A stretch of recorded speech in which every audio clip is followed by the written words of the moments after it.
SuperTalk Mississippi media production. Have you been seriously injured? Mama Justice is here for you. Our medical team partners with top-notch doctors, surgeons, therapists, and urologists, ensuring a comprehensive recovery journey. If you've been injured, call Mama Justice today. We're here for you. Oh, yeah. Good morning, Mississippi. Everything gonna be all right this morning. Mornings with Richard Cross. Oh, yeah. Here on SuperTalk Mississippi. Woo!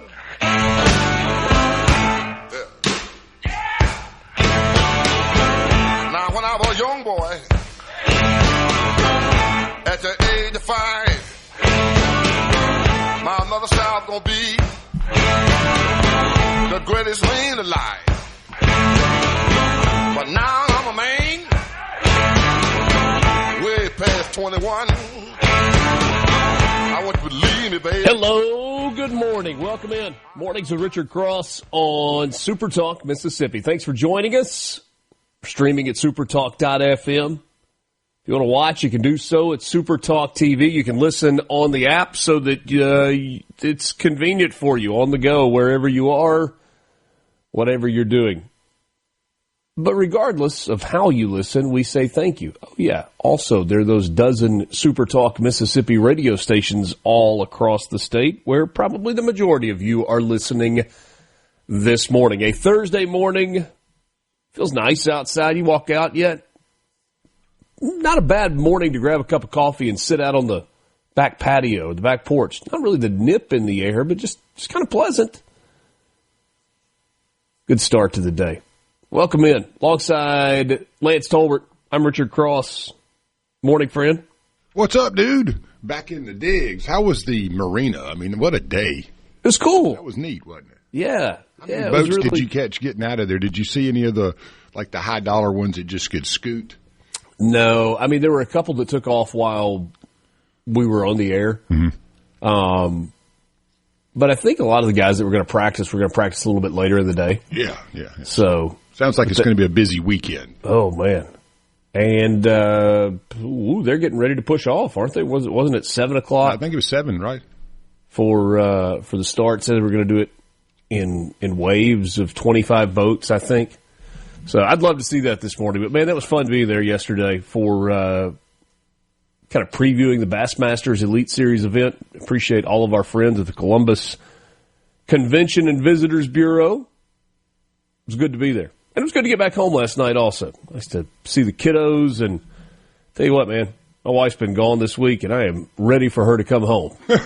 So, kids have been great. We've managed everything well. My mom has helped. All the things, it's smooth as it could be, but it's a long time away for her. Yeah, smooth as it could be is not with mom around. That's right. It's not the same. That's right. Hey, she may be the other way. She'd be like, yeah, wish I just had another couple of days. And I don't think that's the case at all. So, you know about the Masters gnomes? Not really, no. So, Garden Mama would get a kick out of this. Oh, yeah. So, a few years ago, I don't know what year exactly it was, memorabilia at the Masters is a crazy, crazy deal. And I started to call it a merchandise tent because once upon a time it was, but it's not. It's a building. And the line last year, I was there on Wednesday for the practice round last year, and the line at about 2 o'clock in the afternoon, 3 o'clock in the afternoon, when kind of winding down, was probably 500 people long. Maybe longer than that. Easily an hour wait to get in to give them your money.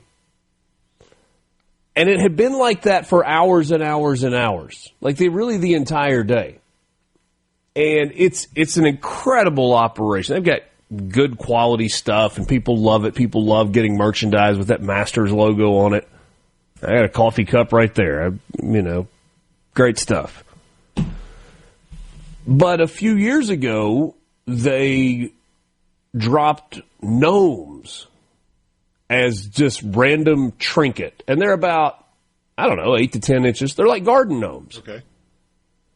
But it's a Masters themed garden gnome. And this year, the gnome is dressed in golf gear. He's got on like khaki pants with like a little navy blue zip up vest and an undershirt. And he's wearing a Masters hat and he's got an umbrella that he's holding, Masters logo on it. Yeah, it's a silly little thing. Well, people have gone nuts over these gnomes as collector's items. Mad about gnomes. I'm telling you. It's crazy. And so last year, I didn't know anything about them. I had not even heard of them. And I was talking to my family before we left, and I was like, hey, is there anything in particular you guys want from a souvenir standpoint? He's like, I'd like a hat or shirt or whatever. And Jane's like, get me one of those gnomes. I was like, what are you talking about? She's like, the Masters gnomes. I was like, okay, I'll get you a gnome, sure. She's like, I just think it'd be fun. I had no idea how big a deal it was. Brother, there are people that are lined up when the doors open for the gnome. They sold out for the day, their daily allotment, in like 12 minutes last year. Man, you'd like to be the one making those. Do they have like the fancy gnome names like Winklevoss and stuff like that? Bogglebane, or is it more of like a name for Augusta that they come up with? Because that's a big deal in the gnome world. I do know that the name of the gnome that has something to do with it. I do not know the answer to that. I'd go with Winklevoss. Winklevoss for like here's a set, like somebody that's gotten these every year. 2019, 2021, 22, 23, 24, 25.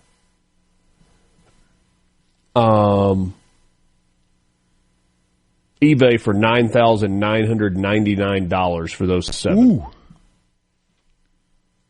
Yeah, you don't want to leave those in the yard unless you got a fence. But they don't cost that much, but the demand for them is so high. It's like trading liquor, like a good bottle of bourbon almost. Yeah. Here's anyway. That's pretty cool. That has nothing to do with the weather or headlines or anything else. I just saw the tweet and didn't know if you'd seen the Masters gnome story. I have to let Garden Mama know about that in a little while. You see on the C Spire text line a picture of this year's gnome. That is awesome, actually. Yeah. He's all dolled up in the golf wear, Oh, man, he's got the gear. Yeah, the only thing missing is the white belt. He's got on like a brown belt. Yeah. They have a white belt these days. That's so like 8 years ago. I'm kidding. Bad. Don't wear a white belt. C Spire text line is open this morning at 601-879-4395. 601-879-4395. Clarksdale, going to be nice for you today. Sunny with a high near 85 degrees. Going to be breezy. Winds out of the south-southwest, 10 to 15 miles per hour. Mostly clear tonight with an overnight low around 61. Very warm, pleasant day with a whole bunch of sunshine. Man, this syllabus today, too, is great detail. It's like color-coded. Thank you. Yeah, it's awesome. Thank you, buddy. Louisville, Mississippi, partly sunny, becoming gloriously sunny as the day goes along. 84 degrees for your high, breezy at 5 to 10 miles an hour. Mostly clear tonight, a little around 60. Light south winds. Sunshine going to increase throughout the day in Louisville. Waynesboro. Got some fog this morning. Otherwise, mostly cloudy early. Then it's going to become gradually more sunny as we go throughout the day. 85 degrees for your high. Calm winds around 5 miles an hour this afternoon. That's a breeze that'll feel nice. Mostly clear overnight. Possible some fog with a low in the upper 50s, lower 60s. And how about for our friends in Kill, Mississippi? Patchy fog this morning up until about 9 o'clock. Then it's going to clear out and become sunny with a high of 80. Breezy at 5 to 10 miles an hour out of the southeast. Mostly clear tonight, 61 for the overnight low. Does that sound like about a perfect day in Kill, Mississippi? That's it right there. 80 degrees with a breeze. Sunshine. Little little fog to start the morning. Oh, man, what a day. What a day. It's going to be great. It's going to be nice across the entire state of Mississippi. Let's just hope it continues through the weekend. We've got big-time baseball happening. So. We absolutely do, and it looks like it's going to cool off a bit, but still be really nice this weekend.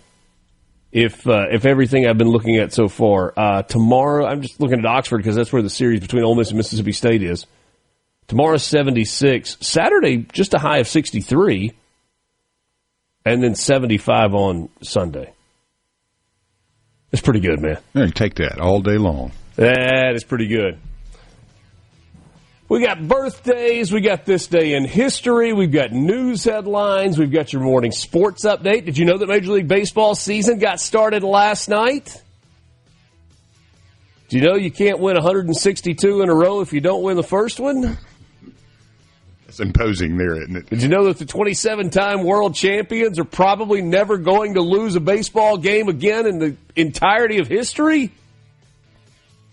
Or they might. Just getting started with you. Mornings with Richard Cross, Super Talk, Mississippi. We're back with you right after this.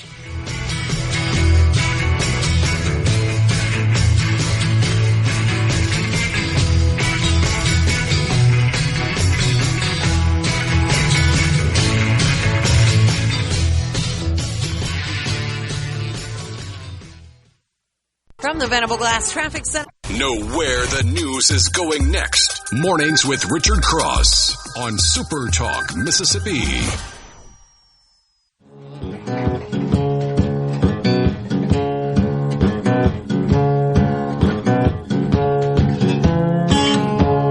Go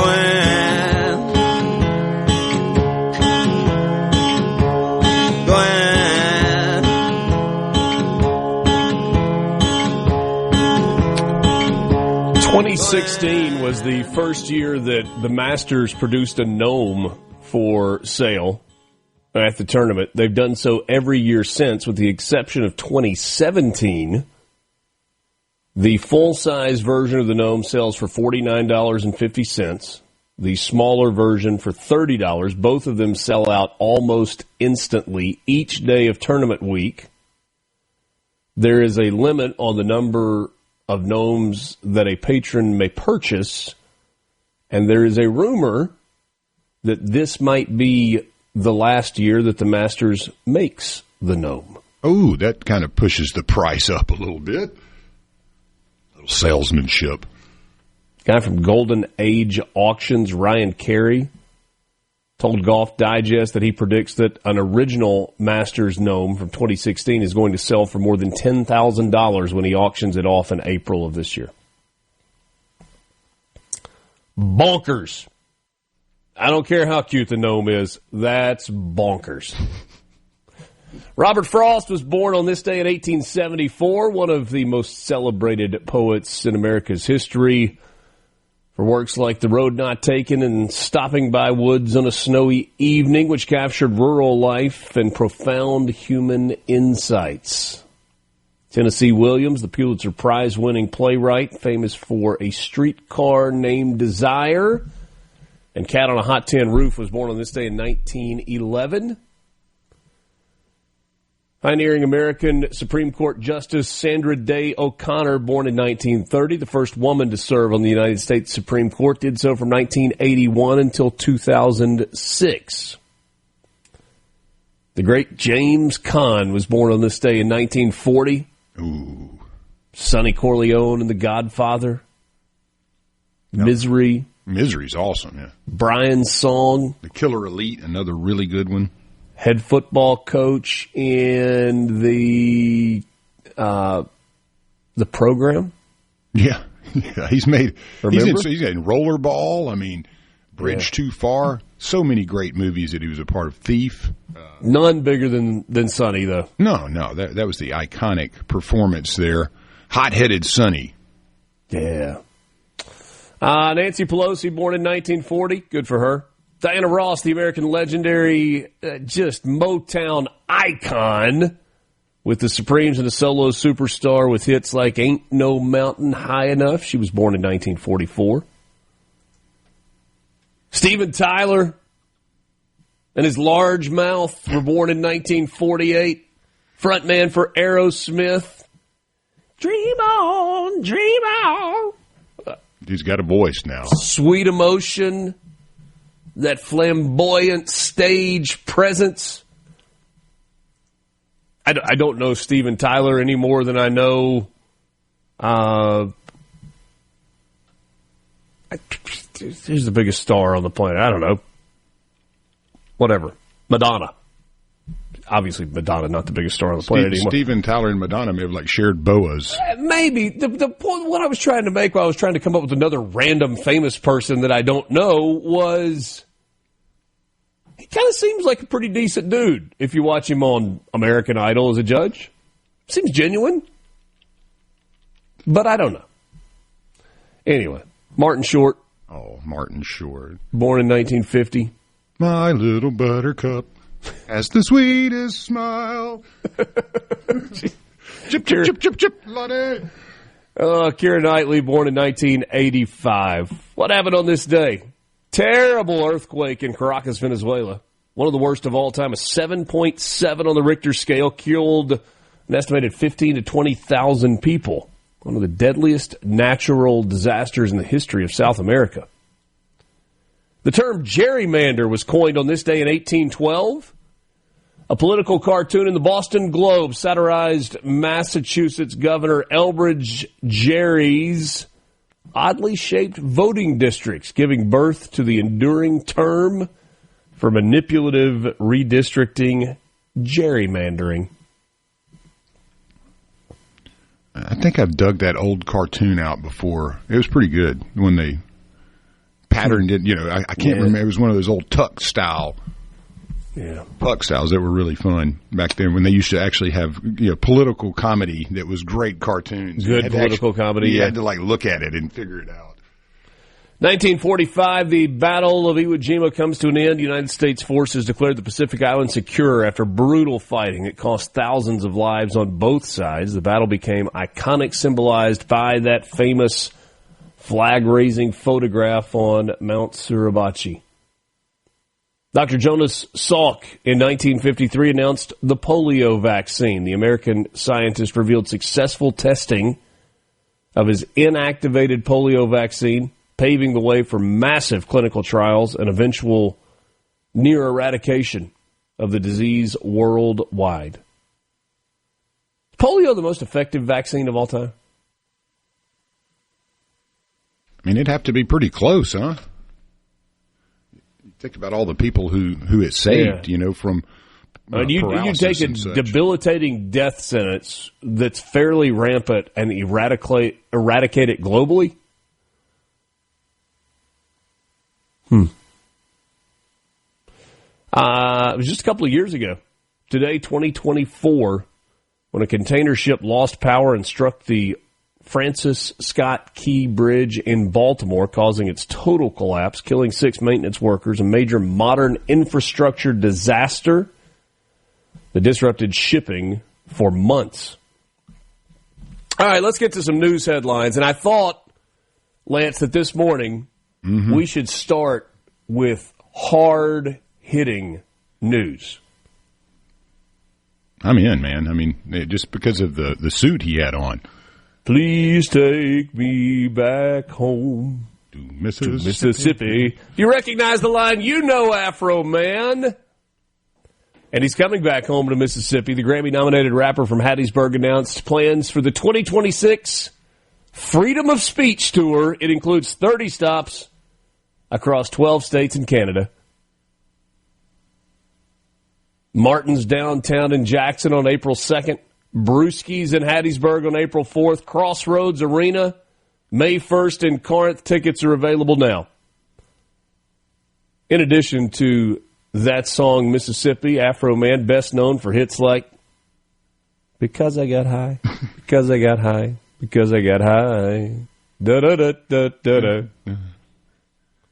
What he's known for most recently, though, is a high-profile lawsuit that he won over the Adams County Sheriff's Office in Ohio. On March 19th, the jury ruled in favor of Afro Man in a defamation lawsuit filed by 7 deputies who sought $4 million over music videos that used his home security footage to satirize a 2022 raid on his home outside of Cincinnati.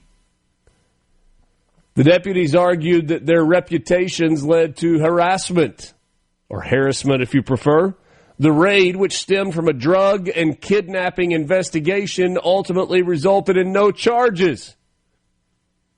They broke down Afro Man's door and ransacked his house looking for dope. And of all places, they didn't find any in his house.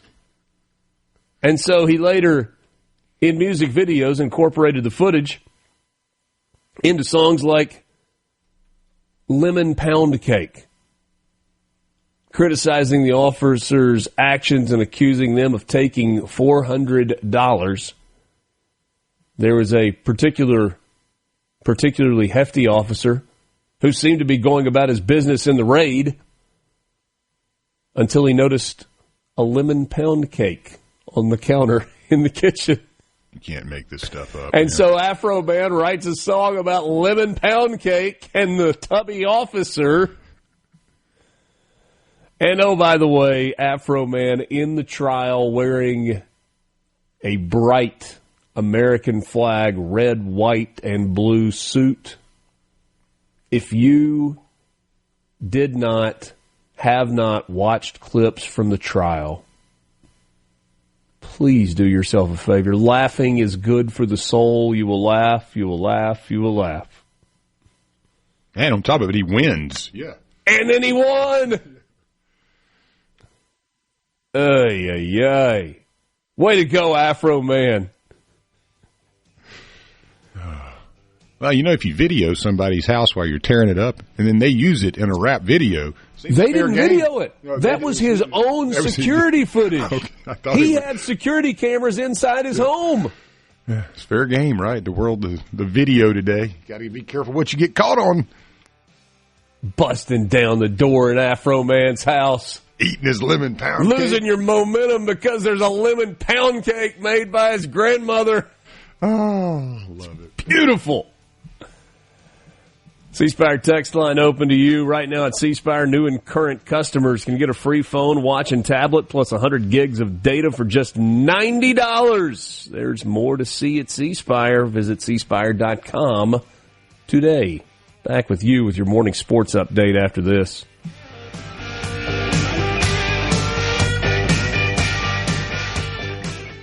From the Seabrook. No filibuster. Just everything you need to know to start your day smarter. Mornings with Richard Cross on Super Talk, Mississippi.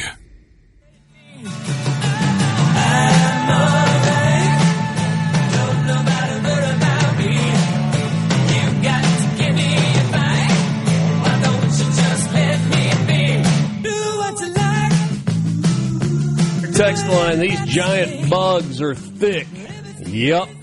June bugs. Man, I had a few of those explode on the windshield yesterday. Driving home from Columbus and then Starkville, and man, the squirty squirt and the windshield wipers get a lot of work this time of year. They do, man. They were huge. Saturday is the first day I noticed them, and on the way to work early morning, they were everywhere. Yeah. And then we just started getting texts all morning, like, what are these things? Yeah. They're hard to clean too once they dry. Yeah, they're waxy. Well, you know, some new lyrics for Afro Man. He probably should update the Because I Got High song to be like, I didn't get high, and now I know why. Part 2, man. You know, He's come out with some good stuff like that. No, that was awesome. Great story. Thanks for covering that. Former doctor in Tupelo has been sentenced to 15 years on state charges connected to his possession and distribution of child pornography. Ali Ahmad, 38 years old, pleaded guilty to both state and federal charges after he used applications and the internet to download and distribute images of children engaged in sexually explicit content. Law enforcement was tipped to his actions when the National Center for Missing and Exploited Children identified Ahmad, a neurologist at North Mississippi Medical Center at the time, as the perpetrator. Last month, he was sentenced to 12 years in federal prison. On Tuesday, he pleaded guilty to a state charge of possession of child porn and was sentenced to 15 years in the custody of the Mississippi Department of Corrections. The sentences will run concurrently, $112,000 in restitution, 28 victims, each gets $4,000.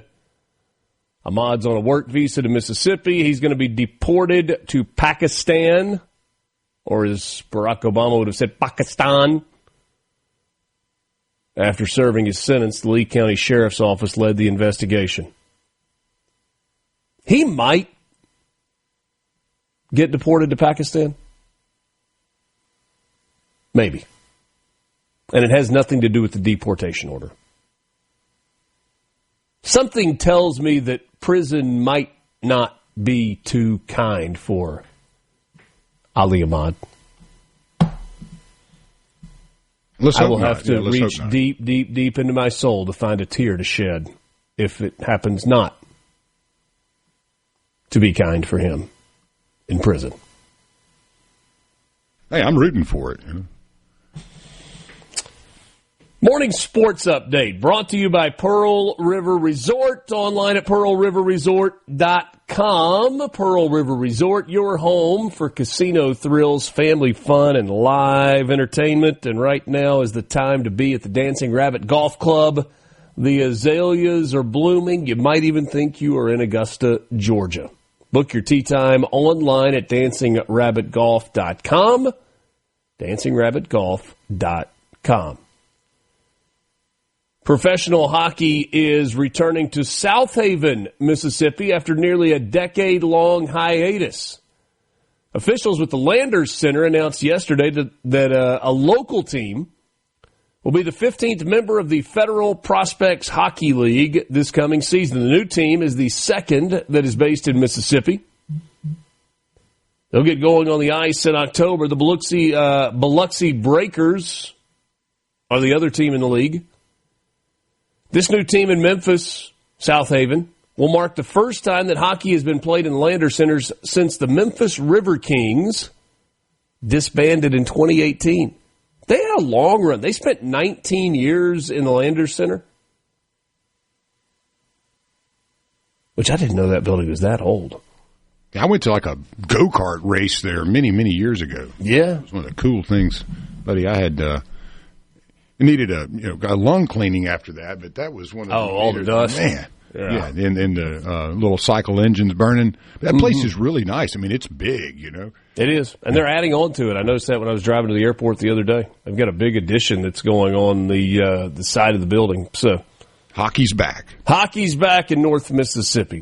Major League Baseball is back as well. The season began last night in San Francisco. A beautiful evening with kind of a little bit of fog hanging over the stadium there at Oracle Park. Packed house. It looked great, especially if you are a fan of the team that wore the navy blue hats with NY on them. Aaron Judge went hitless, striking out 4 times. First time he has never gotten a hit on opening day, but the Yankees produced plenty of offense. They beat the San Francisco Giants 7-0 in the debut of Giants' new manager, Tony Vitello, coaching in the major leagues for the very first time. Max Fried was spectacular. Just a little bit of a bumpy start, and then he went 6 1/3 with 4 hits allowed. First Yankees pitcher since 1969 with at least 6 1/3 shutout innings. Yeah, that's right. That's right. Catfish Hunter did it in, 5th Yankees pitcher since 1969. That makes more sense. Who are the others? Catfish Hunter in 1977. Ron Guidry in 1980. Rick Rhoden in 1988. And David Cone in 1996. And, oh, by the way, the Giants, and I know you don't want to yank a guy on opening day and just crush his confidence, but the starter for the Giants, they just let him sit out there and take one. 5 innings, 9 hits, 6 earned runs, 7 strikeouts, and a walk for Logan Webb, and he just had to wear it After opening day, his ERA is 10.8. Man, I remember those days. Doesn't happen very often, the bigs, though. No. Now, even in college, you don't see it very often. I had a coach come out in the first inning. I'd walk the bases loaded, and he walked out there gently and said, son, either you going to get out of this or you going to get lit, and then just turned around and walked off. I was like, oh, okay. And had to figure that one out. Thanks for the words of encouragement, Well, Coach. it turned everything around for me mentally. He was like, oh, yeah, it's on me. But, man, that doesn't happen often. Yeah. Sweet 16 starts tonight in the NCAA tournament. You have 4 games on the docket. It gets started at 10 minutes after 6 on CBS. That's when 11-seeded Texas takes on the number 2 seed Purdue in San Jose, California in the West Region game. Iowa and Nebraska tonight in Houston. Iowa the 9 seed, Nebraska the 4 seed. A hot ticket. 3 Big Ten teams in Houston at Toyota Center in Houston. Get in the door price $286. Iowa and Nebraska. The late game in San Jose, relatively speaking, 6:45 local tip. The 4 seed Arkansas and number 1 Arizona. And then in the nightcap, it's Illinois and Houston, the 3 seed and the 2 seed. Should be some good games out of that group tonight. Sweet 16 will continue tomorrow night. Then we pare it down to the Elite 8 for Saturday and Sunday, leading us to the Final Four. You can kind of tell where my brain is right now because you might look at this and be like, it's not really much of a sports update, Richard. We are 2 weeks, 14 days. How many hours is that? It doesn't matter. From the 2026 Masters. And yesterday, the Masters released all of the television information. And if you want to watch all of the coverage, not only have you got to have regular TV, you have to have multiple streaming services. This angered some, but I'm just saying, if you want to consume it all, you're going to have to be a little flexible. Thursday and Friday, April 9th and 10th, from 1 until 3, Masters coverage on Prime, Amazon Prime.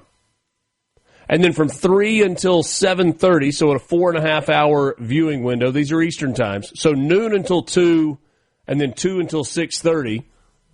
2 until 6:30, you're on ESPN. And then for the weekend, Saturday and Sunday coverage begins at 11 a.m. Central Time, streaming on Paramount Plus. And then from 1 until 6 on Saturday and Sunday, you'll get the dulcet tones of Jim Nance. Hello, friends. From the Tower at 18 at the Augusta National Golf Club on CBS. Do they still have the obligatory British guy? You know, you got to have the British accent somewhere peppered in, right? And one of Trevor Immelman is lead announcer. Is he South African? Yeah, somebody's got to have that kind of Englishy accent to make it official. And all the coverage. If you want to wipe out all of the which channel, where, when, why, what, you can just go to the Masters app, which is really, really good, or Masters.com. They've got broadcast coverage, featured group coverage, exclusive coverage of holes 4, 5, and 6, Amen Corner, inside Amen Corner, coverage of holes 15 and 16, and then an on-the-range camera. You just want to watch golfers hit shots and get ready? You can do that, too, with On the Range. It's actually kind of fun, but maybe that makes me a degenerate. That's your morning sports update brought to you by Pearl River Resort. We're back with you after this.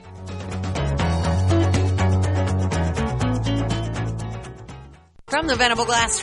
Pour yourself a cup of coffee and get the Magnolia State's most important news of the day. Mornings with Richard Cross on Super Talk, Mississippi.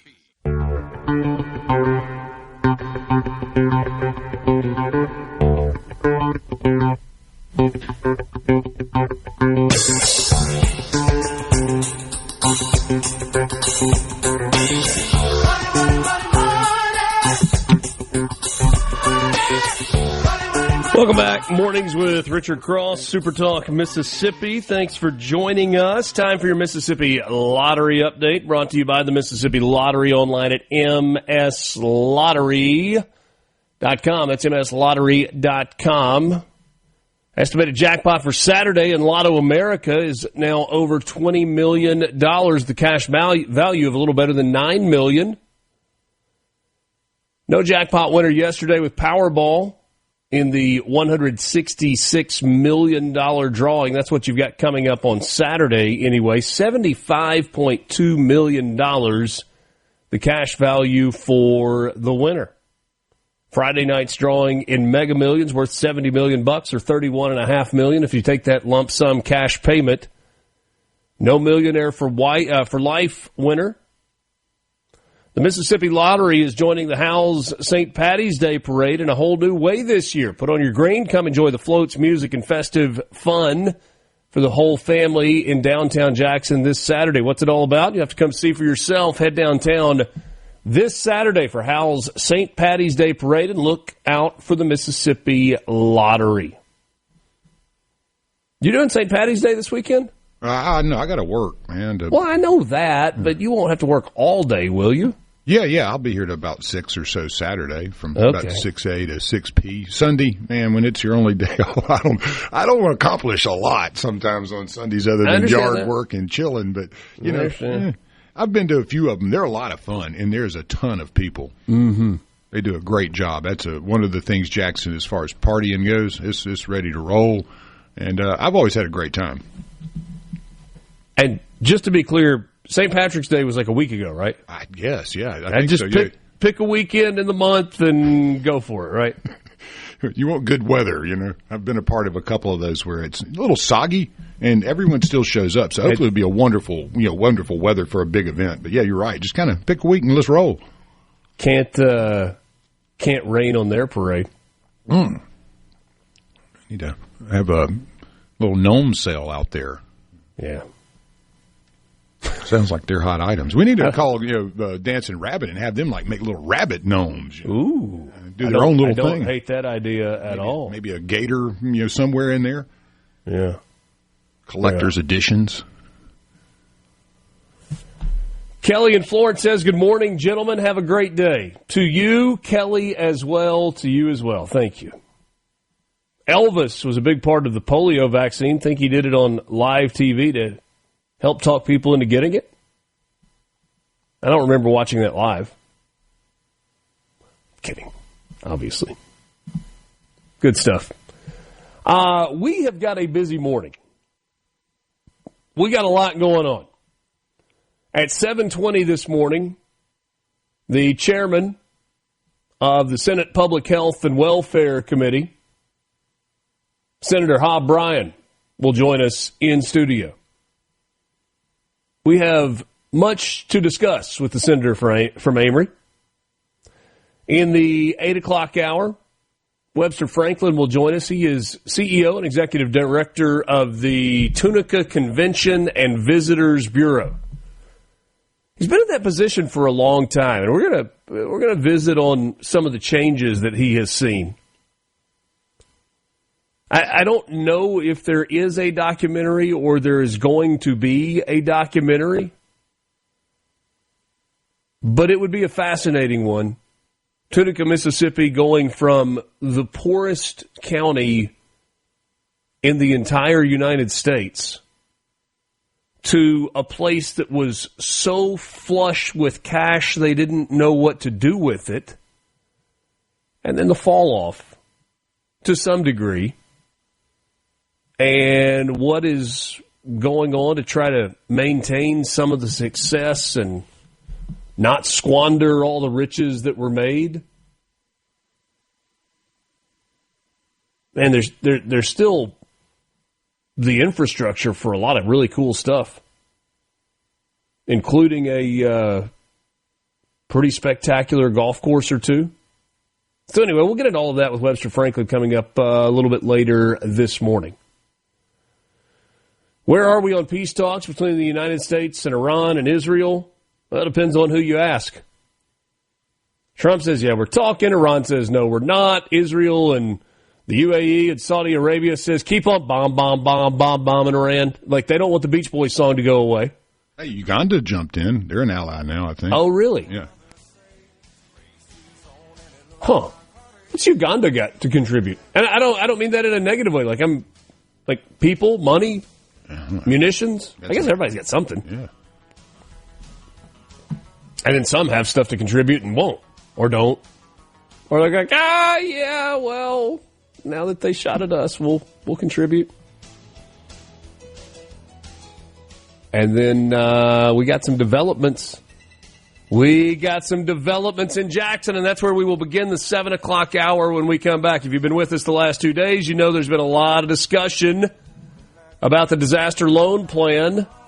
Have we reached a resolution?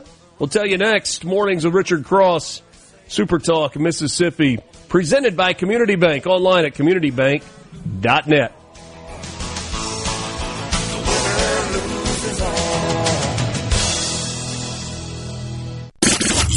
The views and opinions expressed by the hosts, guests, and callers on this show are not the opinions of TeleSouth Communications, its management, or advertisers. Shaping Mississippi politics each morning. Mornings with Richard Cross. Super Talk, Mississippi.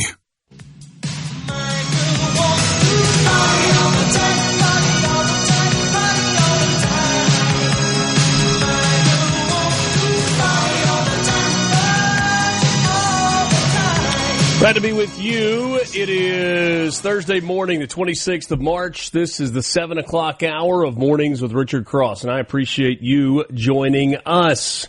Mornings is presented by Community Bank, rooted in our community, communitybank.net. At Community Bank, we're more than just a place to manage your money. We're your neighbors, your partners, and your trusted financial advisors. We're dedicated to our customers, committed to your success, and always here when you need us. Community Bank, rooted in our community, member FDIC.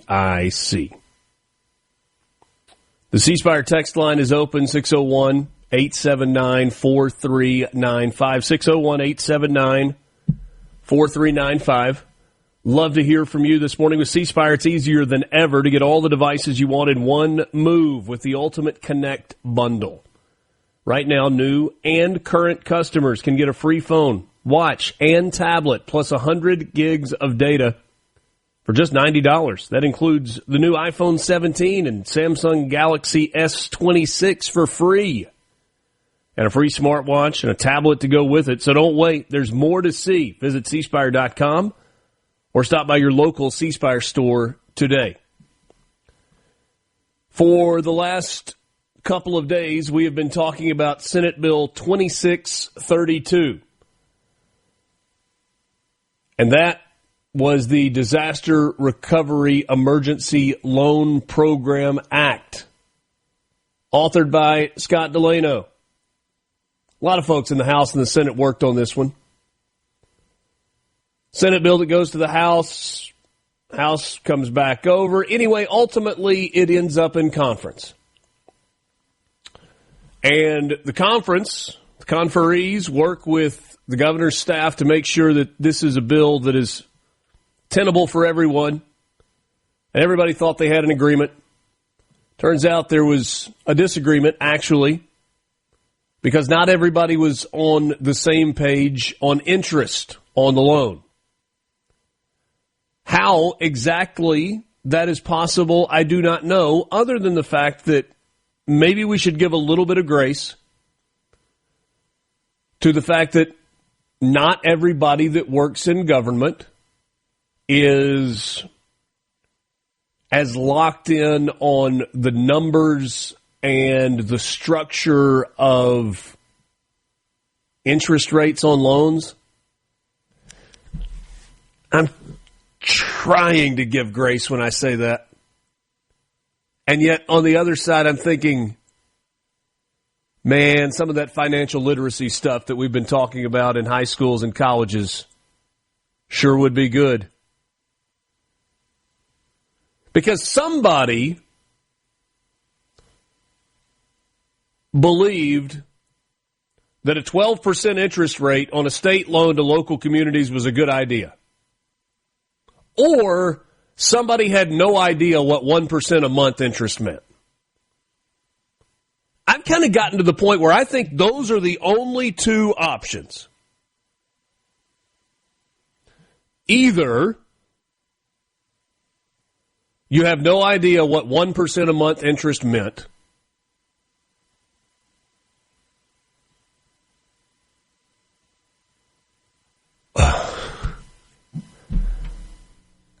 Lance, I'm taking mental gymnastics this morning to figure it out. I am trying to paint a picture that doesn't make the folks that said, hey, we should charge a 1% a month, trying not to make them the bad guy in this. Like, I am genuinely trying, and I am struggling to get there. And here's where I really struggle to get there, because in the veto memo that we got, and by the way, I'm moving on to what we think is going to be resolution here. In the veto memo that we read from the governor, I have to assume from the governor's office, his staff, but when his signature, I said this earlier in the week, when the governor's signature is on a veto, those become his words, whether he actually wrote them or not. My guess is there is someone else that wrote them for him. And man, did they put him in a pickle. Or did he allow himself to get put in a pickle with this veto? The point I was going to make, because in the words of the veto, it says we started at 2% and worked our way down to 1%, which means there is someone who, again, either thought it was a good idea or didn't know what the heck they were doing or talking about to charge 24% effectively to cities and counties with a loan. Those are the only two options. They either thought it was a good idea or they had no idea what they were talking about, and I don't see how you come up with any other thing. And if you thought it was a good idea for the state to charge 24% to counties as your starting point for a negotiation, you really shouldn't be in the job that you're in. You should not be working in public service for the state of Mississippi. I would encourage you to tender your resignation if you thought that was a good idea. If you did not know or understand, completely forgiven. Mistake made, and hopefully now we've got a mistake solved. So, what are we doing? We are moving forward with House Bill 1646. Strike all, add language in, and get it right. Let's just skip to the interest piece of it, right? There's a lot in there, and we very, very clearly need to read this closely. We need to make sure all the I's are dotted, all the T's are crossed, everything is where it is supposed to be. But for the purposes of this morning and having this conversation on the radio, let's skip to the interest. Conference committee reports came out yesterday. 3 conferees from the House, 3 conferees from the Senate. Mr. Speaker and Mr. President, we, the undersigned conferees, have had under consideration the amendments to the following entitled Bill HB 1646. We submit the following report and recommendation that the Senate recede from its amendment number 1 and that the House and the Senate adopt the following. Strike all and insert. That's where we got. And we've talked about that process a lot. Bills that stay alive. On the House side, it's signed by Zuber, DeWeese, and Clark. On the Senate side, Hobson, DeBar, and Delano.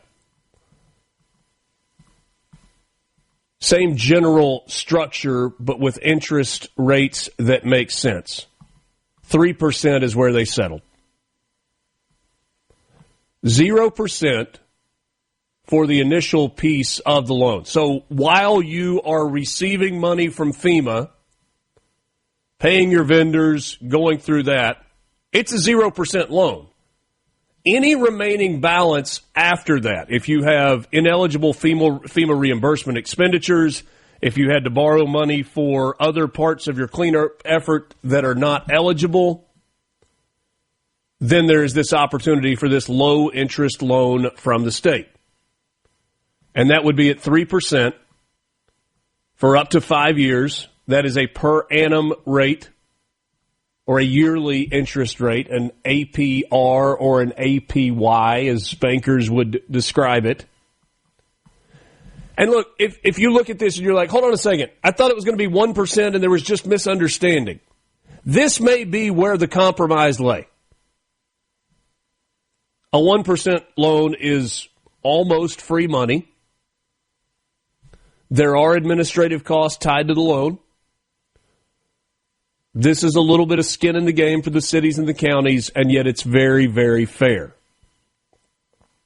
There is, as we sit today with interest rates where they are, there is not a bank in the state of Mississippi or nationally that would loan the millions of dollars to the cities and the county governments that they need at 3%. And so it is a discounted lending rate. It is not 1%.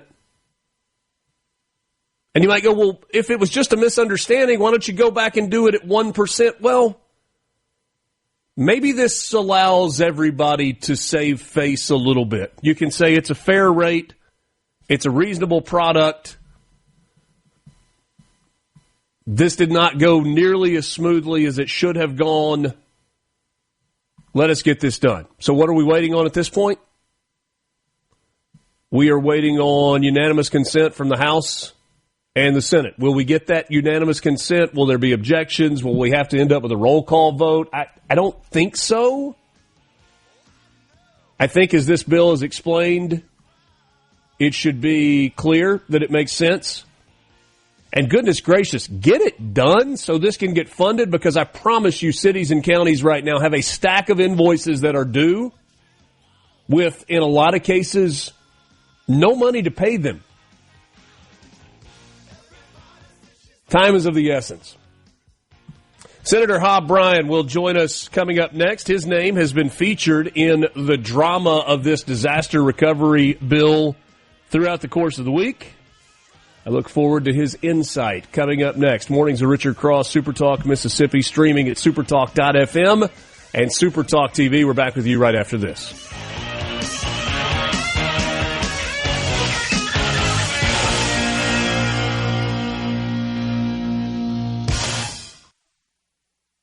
From the Venable Glass Traffic Center.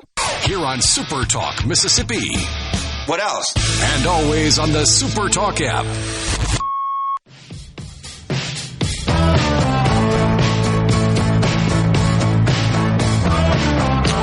On today's episode of In a Mississippi Minute with Steve Azar, you'll hear from songwriter Adam James, who has written hits for the likes of Kenny Chesney, Dierks Bentley, Zach Brown Band, and many others. You can listen to In a Mississippi Minute with Steve Azar today at 1 o'clock right here on Super Talk Mississippi.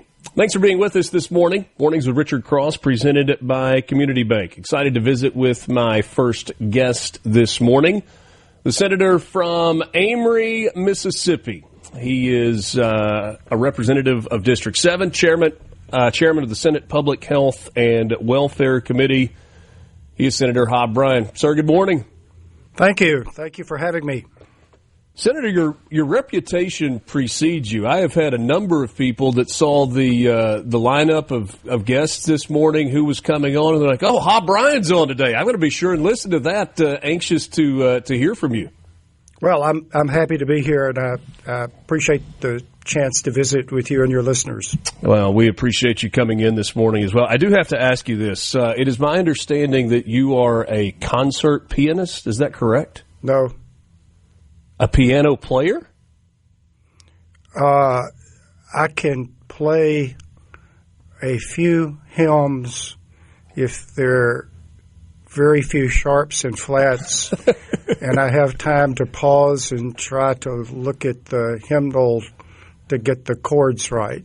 Okay. But I'm not anything approaching a piano player. That's not the only inaccurate thing that's been said about me, though. Maybe not even this week. I was all set to ask whether or not you or Steve Holland was a better piano player. Steve Holland. Okay. But he can only play funeral songs, right? I don't know. I would be very hesitant to start saying there's any particular thing that Steve cannot do. I think that's probably a fair place to be. Let me read you a passage from the veto bill from Governor Tate Reeves about Senate Bill 2632. Senate Bill 2632 is unconscionable and calls into the question the validity of every bill that I have signed into law this session. Have any other material changes been made to other bills? Once trust is lost, it is difficult, if not impossible, to regain. The plainly unconstitutional and possibly criminal act of the person or persons that attempted to surreptitiously change a material and negotiated term is unconscionable. You were mentioned prominently in this veto memo from the governor. I'm curious your response. Well, two things. As far as my involvement, I had no involvement in the procedural matters concerning this bill. Secondly, and most important, the concept of the state making interest-free loans to cities and counties and others that have suffered in the ice storm or indeed in other disasters is a very good idea. That's exactly what we should do. They're going to have huge cash flow problems. This will not solve their cash flow problems. This is not enough money to get them by. It's enough money that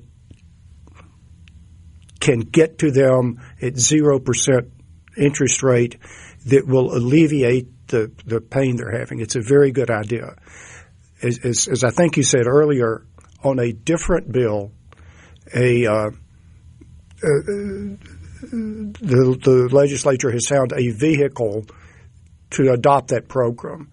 That was the conference report that you read that was filed yesterday. I'm sure it'll be passed today, and there will be. But I don't want to lose sight of what's really important is that making these interest-free loans with subsequently some sort of modest interest rate is a very good idea. I do not know anyone other than the governor who's interested in a 12% or 24% interest rate. And I want us to unpack that a little farther. I am genuinely curious how it is that your name, when you say you had no role in the procedural process here of calling for unanimous consent or asking for a roll call vote or anything else, how it is that your name becomes so prominent in this veto memo from the governor's office, from the governor. I'll be happy to talk through the procedure. Sure. And there was perhaps a technical error in the Senate docket room, but it was cured and there was no harm caused by that. Other than that odd situation, everything that happened in this bill has happened over and over and over again. Governor Reeves was lieutenant governor for 8 years. All the procedure that the veto message is so overwrought about was common practice while he was lieutenant governor. So I really don't understand the angst. But the conference report was adopted in both houses. Right. After the conference report was adopted, and Richard, I think that part of what happened is I can tell you, you can write something and make a mistake writing it and read it 6 times, and you don't see the error. And the minute you file the document with the court, then you see the error. And it's, if you put something, if you reread it, I think someone just made an error. And but nevertheless, the conference report was adopted. It was brought to light that wording actually would be 12% interest, in which case all parties said, oh, no, we didn't mean that. Hence the unanimous consent request to remove the word monthly. Right. Now, I'm going to apologize before getting off into a bunch of hyper-technical stuff, but I don't know how else to explain this. Okay. And think for a minute. You have a situation where a bill has passed both chambers or a conference report or whatever, and it's ready to go to the governor. someone proofreads it, and a formal copy of that bill is typed up or printed out or whatever, and it's in a folder. It is a physical bill. It's a stack of papers. Okay. That goes to the governor. That document goes to the governor. And that document never contained the word monthly. The governor's veto message. All right, let me just pause just for a second. I want to make sure that I'm clear. You say that the document that went from the Senate to the governor for his review and signature did not have the word monthly in it. That's correct. And yet, in the veto message, the governor purports to have received a bill before unanimous consent in the Senate and the House, saying that he received the bill that was negotiated with the word monthly in it. He never received that bill. He looked at the conference report. I have no idea what negotiations took place. Okay. But that word was in the conference report, and I'm sure he and others read the conference report. Everyone on the legislative side thought that was an error. But if you go back to the way the Constitution reads, there is in the Constitution a committee on enrolled bills. Since 1890, that's been in the Constitution. And the function of that committee is to correct errors in bills before they go to the governor and to make sure that the bill that goes to the governor is correct. They too will make errors, but there's a committee on enrolled bills to this day whose job that is. We no longer have actual members of the legislature doing that. The staff performs that. Okay. If you think through things, 100 years ago, there were fewer bills, shorter bills, and they probably did have actual members of the legislature doing the proofreading. I don't know. Nobody's done that for decades and decades and decades. The staff does that, fulfilling the function of the Committee on Enrolled Bills. And this would be similar to if you were signing loan documents, an errors and omissions document that you sign that gives both sides the ability to correct, or a rescission agreement after you borrow money for to buy a house that gives you just a little bit of time to go, hey, we got to fix this. That's a very good analogy. Closed loans. And there is the document you reference in which the borrower says, I agree to come correct any error that's in these documents. Okay. And we're going to pick this I always told them, because, as you know, there's a huge stack of documents to sign. Exactly. And this one says, if there's a mistake in any of these other documents, you agree to come correct the mistakes. That's right. But seriously, that's not a bad analogy of how this works. And so Hob Bryan represents District 7, Senator, and he is chairman of Public Health and Welfare. We're going to pick this up. We've got a hard time break right here. We're going to take a quick break. We'll be back with Senator Hob Bryan.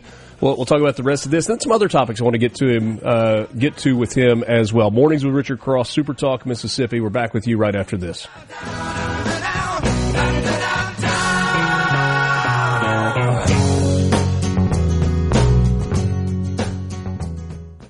From the Seabrook.com. Mornings with Richard Cross is brought to you by Covington County Hospital in Collins, where your health matters. Start your day right. Mornings with Richard Cross on Super Talk, Mississippi.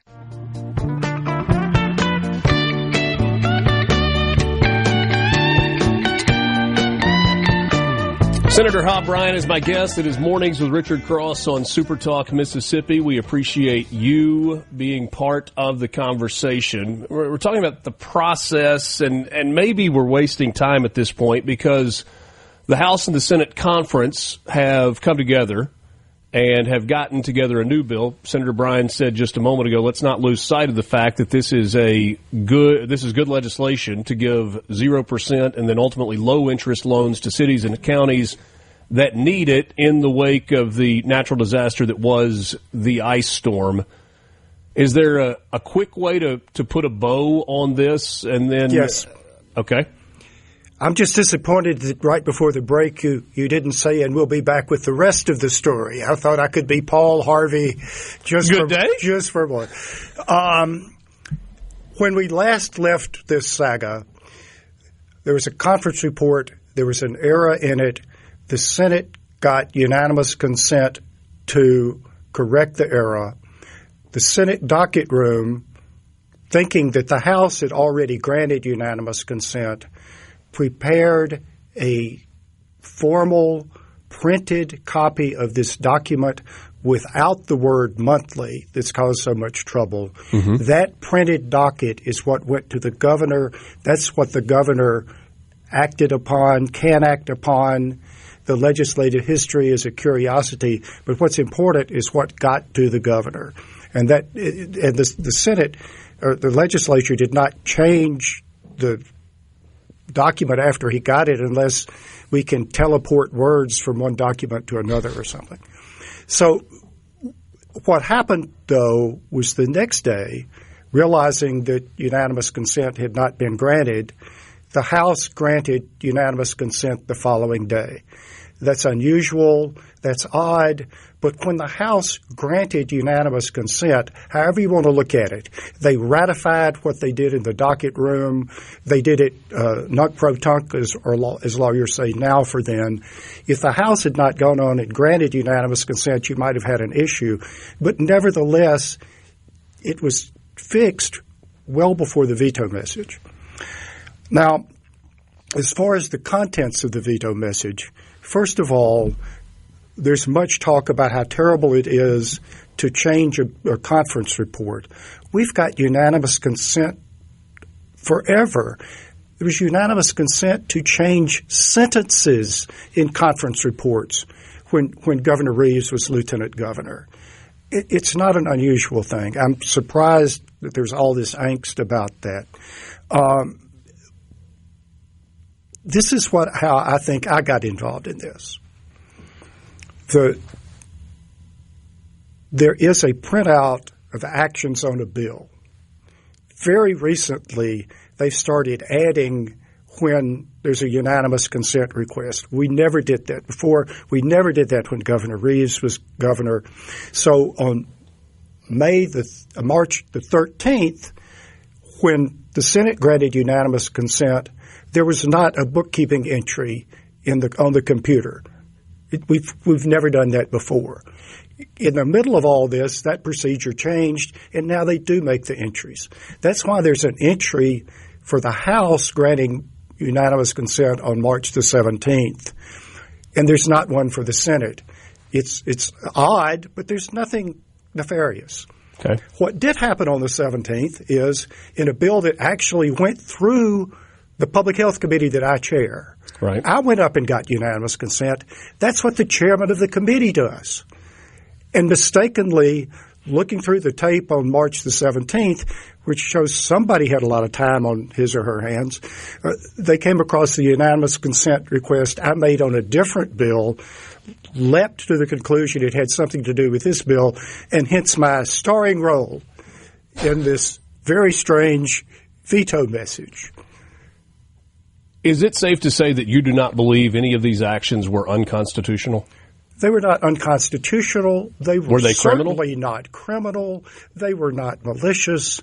All that happened is at the very most, a clerk did something one day before it should have been done. And Richard, I want you to think about this for a minute. If you're a member of the legislative staff,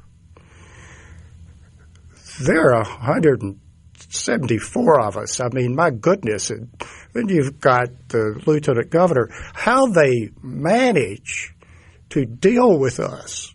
I mean, would you want that job? Richard, they're extraordinary. We have extremely good people who work on our staffs. We couldn't operate without them. They're good people, they're dedicated people, and they don't even understand the concept of doing something dishonest. They work hard. If this was a mistake, it was something that didn't amount to a hill of beans, and once again, it's no harm, no foul. So the dragging the poor docket staff into this report and demanding an inquiry and saying that there may be a criminal act, this is just way, way, way over the top. Visiting with Senator Hob Bryan, represents District 7, that is Amory and Monroe County, and he is chair of the Senate Public Health and Welfare Committee. In terms of resolution, we get the amended House bill. It's got the 0% on the initial funds and then a 3% per annum rate, a 3% annual percentage rate, if you will, in place. Is that a fair resolution to this? That's fine. But now I apologize. Just one more bit of procedure, and I promise you I'll stop. There was a different bill in conference. So rather than deal with the governor's veto in that, the people that are actually involved in this bill decided to take this other bill that was in conference and add the provisions that we've been talking about to that bill. Right. It does something else. I don't know what else it does, but that's the conference report that was filed last night. I'm sure it'll be voted on today. I don't know if it's a majority vote or a 3/5 vote, but that bill too will be enrolled, as we say, and sent to the governor with the signature of the lieutenant governor, the Speaker of the House, and the clerk of the House or the Secretary of the Senate, whichever the House originated the bill. And so that will be a vote. That's not going to be unanimous consent? That's right. This is just another bill. It's a conference report on another bill, and we're going to adopt that conference report today, I'm certain. Okay. This is a very general question. Why are you a Democrat? I generally believe that the government has a role to play in making life better for ordinary people. And you look over the years at the things that the Democratic Party has championed. If you take the broad look, the Democratic Party and the New Deal have been involved in things like Social Security, which has gone a long way to alleviate poverty. Laws concerning working conditions, minimum wage laws, wage and hour laws. The Democratic Party more recently has been involved in, and much of this stuff was bipartisan until recently, has been involved in trying to protect the environment. And you can argue that the Democratic Party has gone too far in many areas, and I agree with that.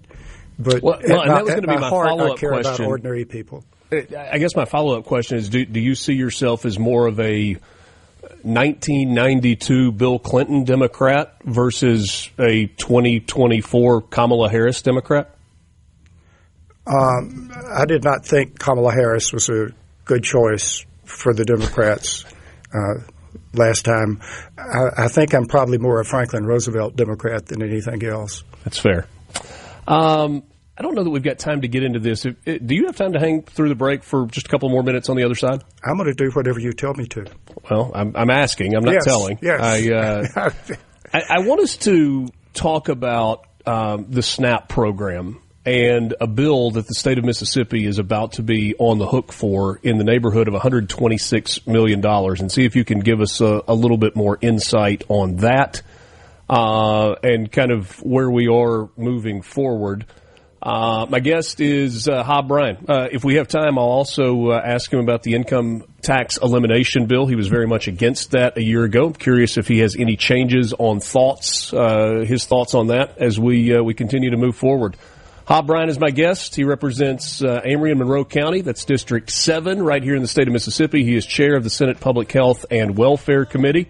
Appreciate his time this morning. We appreciate your time as well.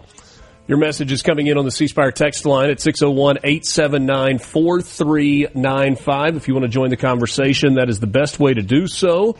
601-879-4395. Right now at C Spire, new and current customers can get a free phone, watch, and tablet, plus 100 gigs of data for just $90. There's more to see. Visit cspire.com today. We're back with you right after this.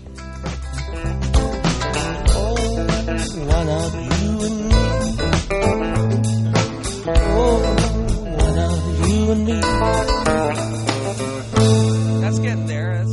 That's getting more. From the Venable Glass Traffic Center. From Sumner to Summit to Summerall, Richard has something for you. Mornings with Richard Cross on Super Talk, Mississippi.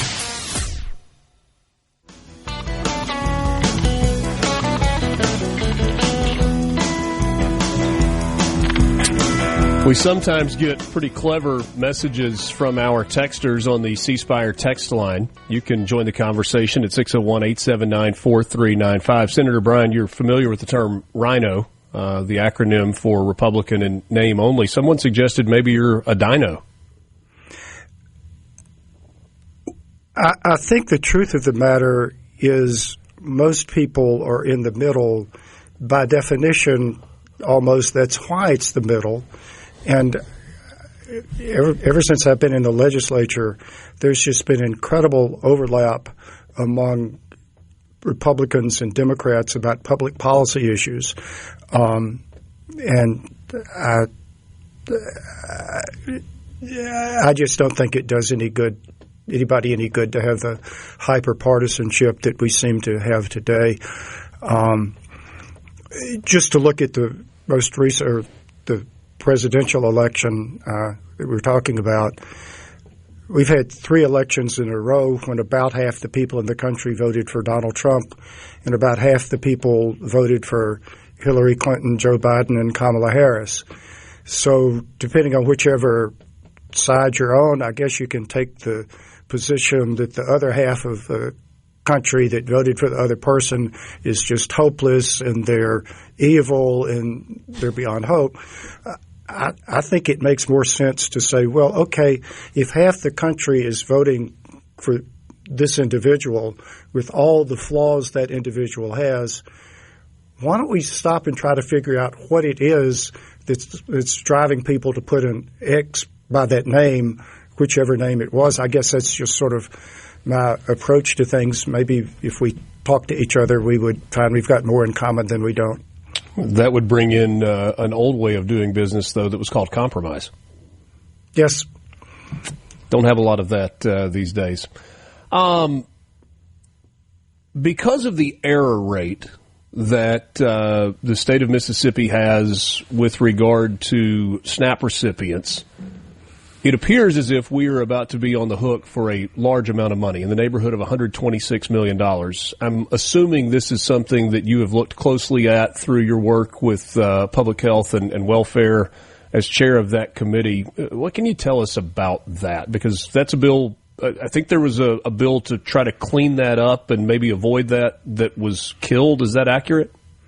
You've probably summarized the situation better than I could and quicker than I could.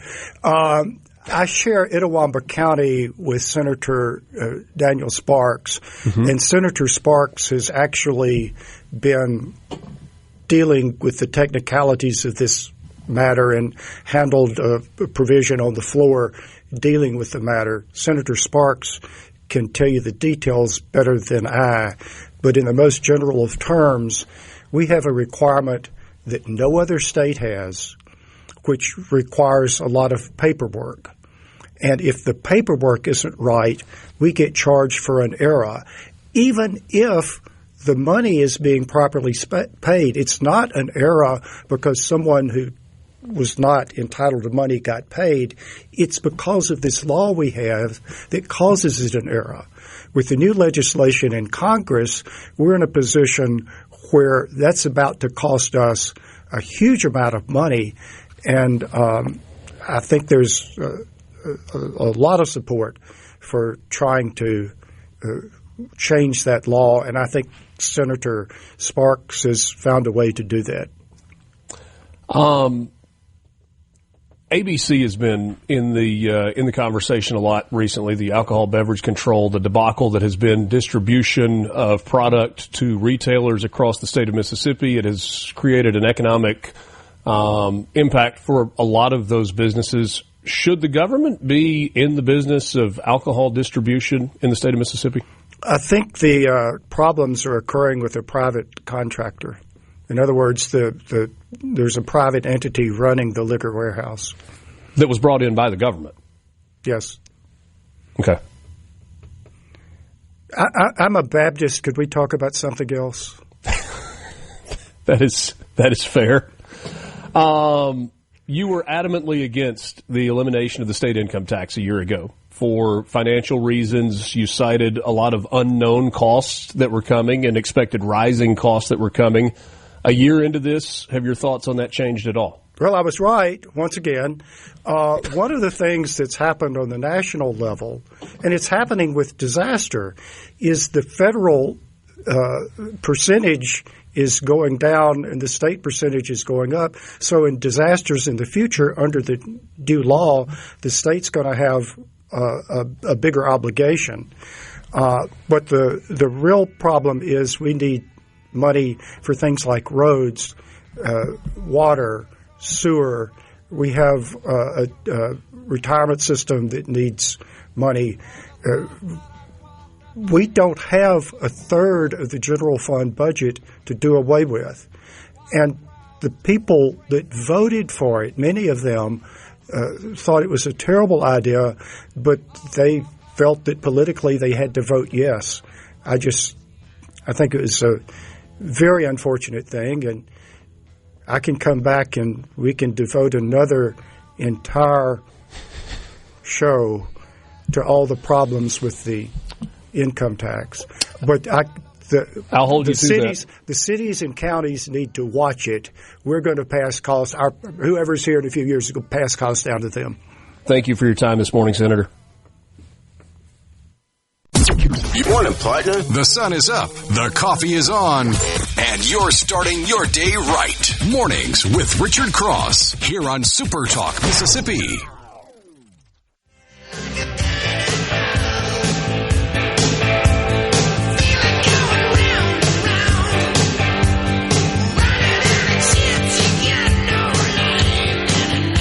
My thanks to Senator Hob Bryan for joining us this morning in the conversation during the 7 o'clock hour. Look forward to visiting with him again in the future. You can be part of the conversation on the C Spire text line at 601-879-4395. A reminder that the 7 o'clock hour, the hour that we just finished of Mornings with Richard Cross, was brought to you by MWG Employer Services. Running a business is tough, and if you're struggling with HR, benefits, and payroll, you're not alone. That's where MWG Employer Services comes in. They can provide a full range of employer services, plus a custom plan that fits you. Give them a call today at 601-206-7966 or go to mwgemployerservices.com.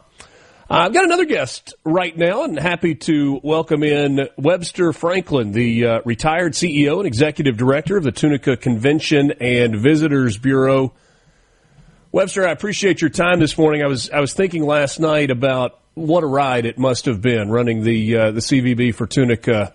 If you go all the way back to the early mid-'90s when Splash Casino came on board and you watched the meteoric rise of Tunica County from the poorest in the entire country to absolutely flush with cash, and you saw the development, and then in recent years, in some ways, a decline, at least in gaming.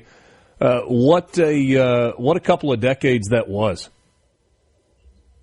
Good morning, Richard. Thank you so much for having me. First, let me congratulate you on the number one talk show in Mississippi. Thank you. I had the opportunity over the years to appear with Paul. It's my first time with you, and thanks for the opportunity. Tunica is one heck of a story, and I had the good fortune of seeing participating in the ride, I guess you would say. Yeah. When I arrived in Tunica in 1994, The first thing we had was an ice storm here in Tunica, much like y'all have gone through over in Oxford, and I wish y'all the best for recovery. But at that point, Tunica had one stoplight. We did not have one stretch of 4-lane road anywhere in Tunica County. And the gaming industry came into this area and quickly rose to become the third largest gaming destination in the country. We had 20 hotel rooms. And so the boom of the early to mid 90s, late 90s was something, if you tried to write a movie script about it, you couldn't do it.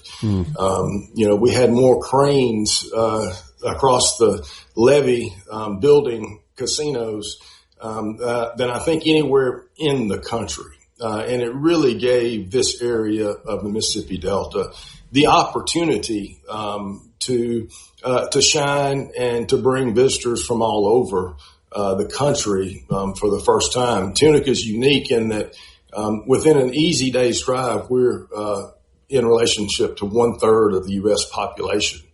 And at that time, you could gamble in Atlantic City and Nevada. And we were really the first area to develop a competitive gaming area that allowed for the growth. As you mentioned, Splash, when it opened, you had to pay $10 to get in. Cover charge. You had to pay $10 to get in, and there was a line 3 hours outside of the door. 11 months later, Lady Luck opened, and the competition got rid of that $10 entry fee, but there was still a 3-hour wait outside both. And that brought the larger gaming corporations to this area, and they developed outside of Moon Landing in what we today call Tunica Resorts. And from there, we built golf courses, a great river park, museums, things of that nature. And really, for the first time, people could come to Mississippi and to the Delta of Mississippi and experience what we have to offer. Was there one casino or one property that changed the game? And I mean, I know you could do that with Splash because it was the first, but, Horseshoe or Samstown, because you have these sprawling facilities with high-rise hotels and massive gaming floors. Was there one that kind of became the tipping point?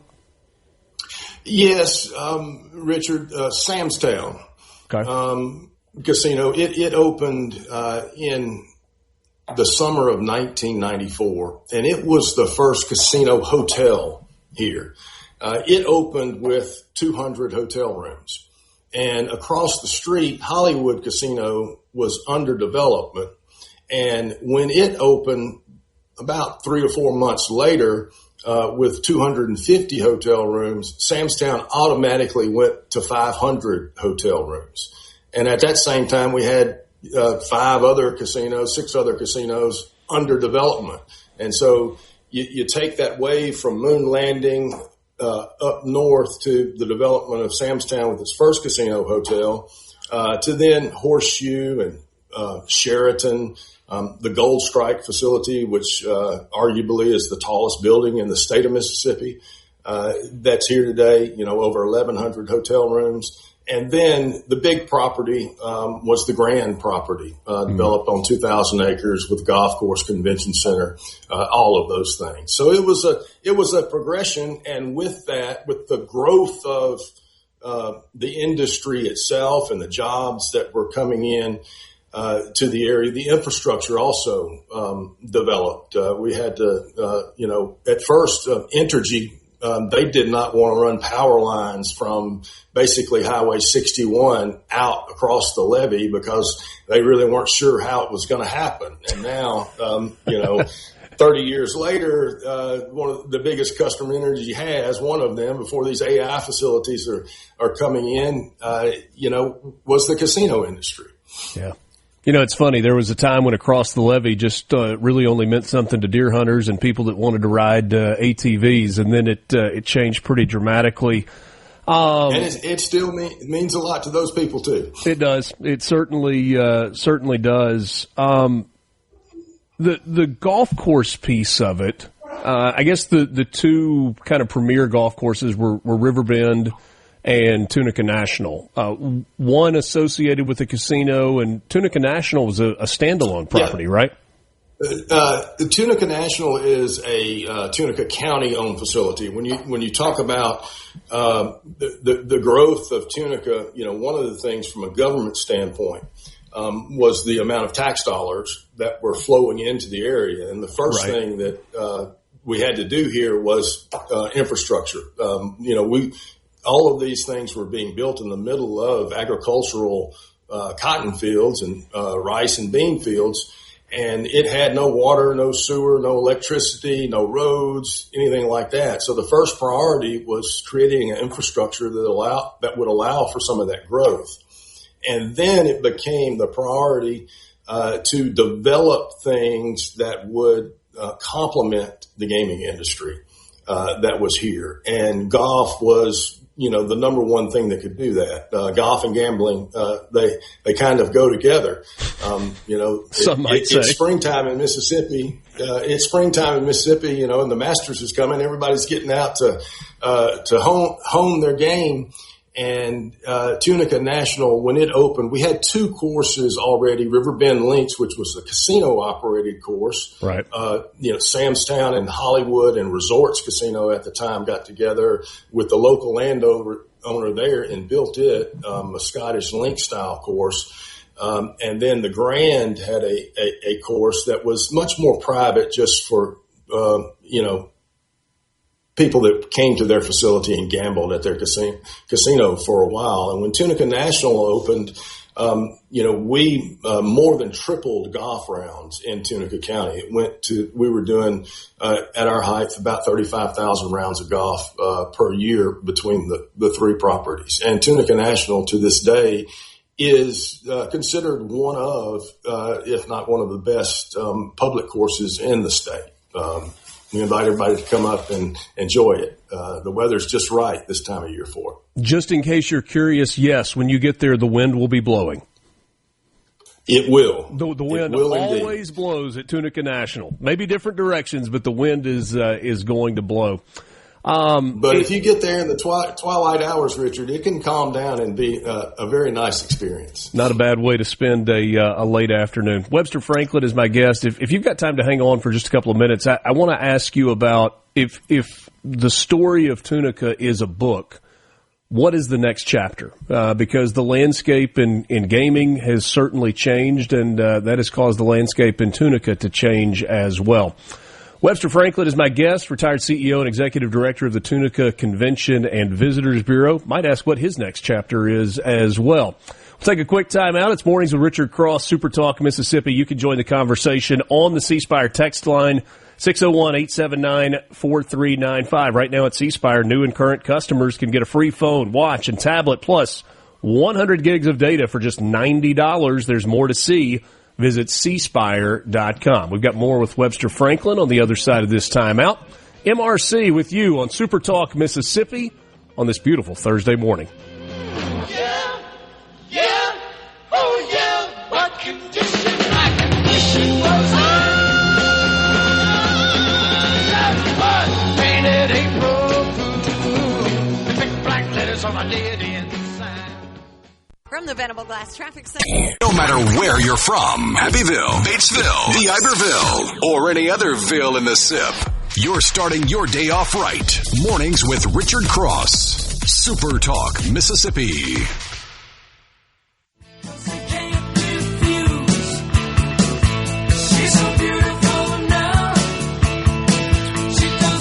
Webster Franklin is my guest, former CEO and executive director with the Tunica Convention and Visitors Bureau. We've been talking about the wild ride that Tunica was on from the early mid-'90s into the 2000s. The landscape for gaming in Mississippi and really in the country overall has changed pretty dramatically. But if you look specifically at Tunica, it has gone from being the only game in town to dealing with a thriving gaming industry on the Mississippi Gulf Coast, a revival of Southland Greyhound Park, which at one point was a rundown dog track that smelled smoky and looked dingy, to now a massive hotel, an updated casino, and really a lot of money poured into that.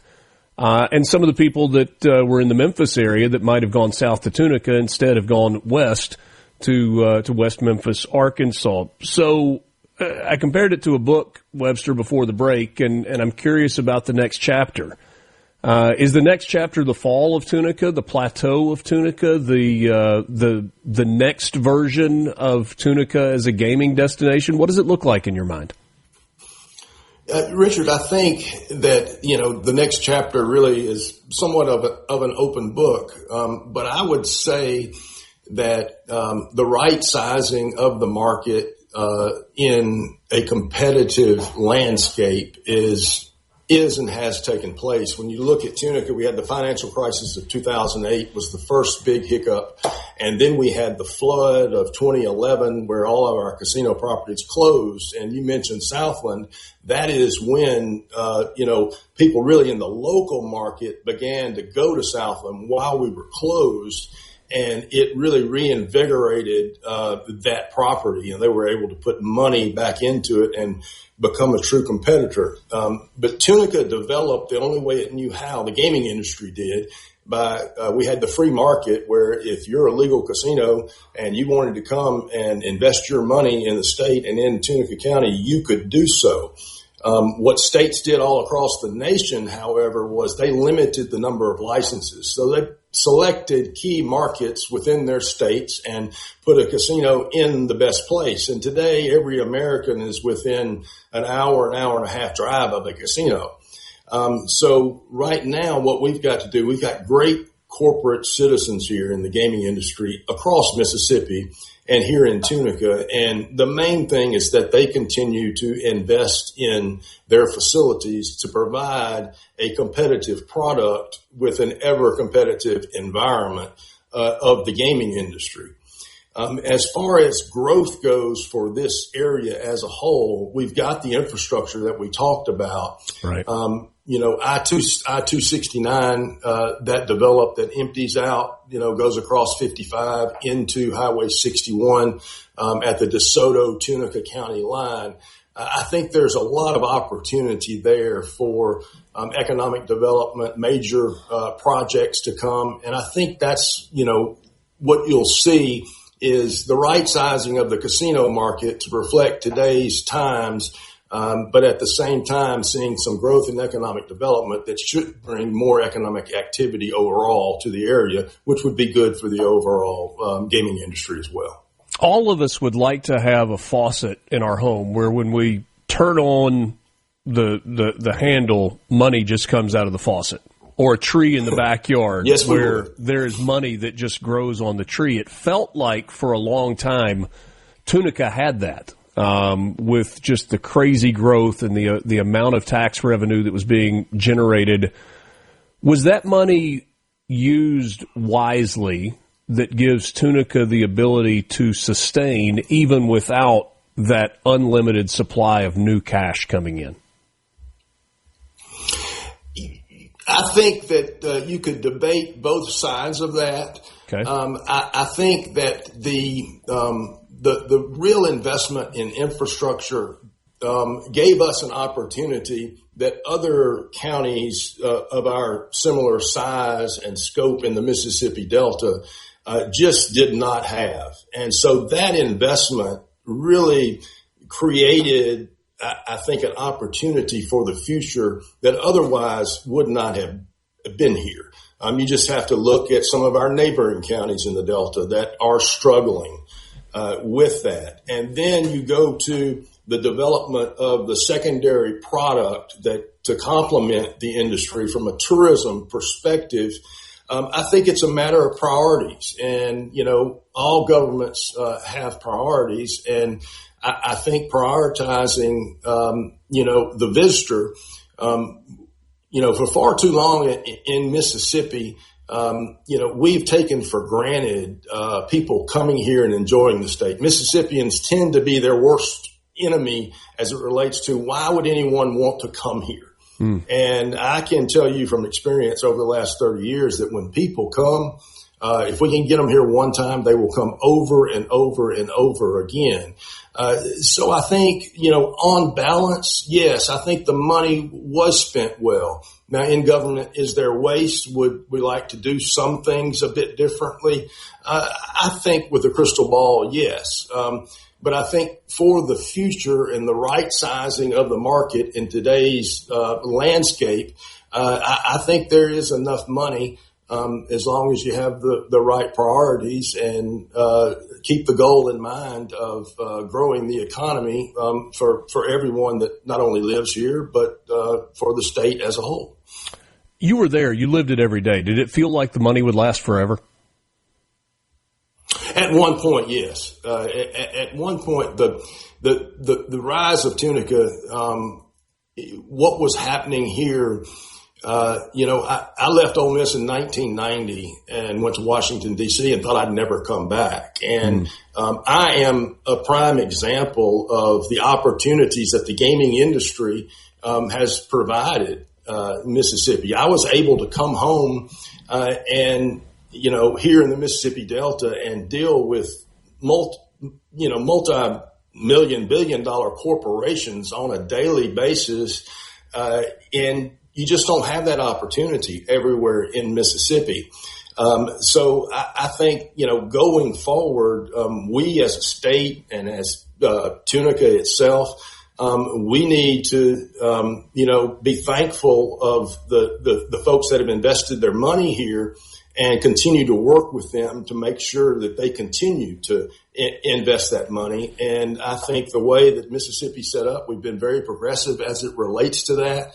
And I think the market overall in the United States has somewhat settled down. There's not going to be, in my opinion, any huge changes.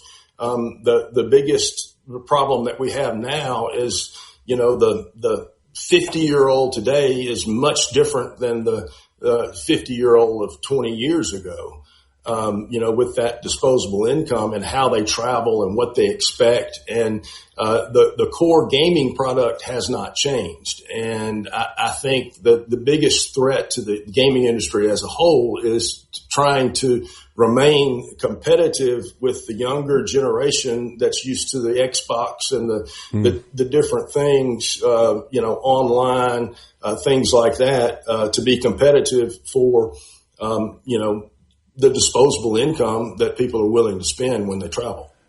Last thing for you, I remember some crazy stories along the way, ideas of, massive indoor water parks or an indoor golf course or a major airport coming to Tunica County to service the needs of those that were coming in and out for gaming and golf and other things.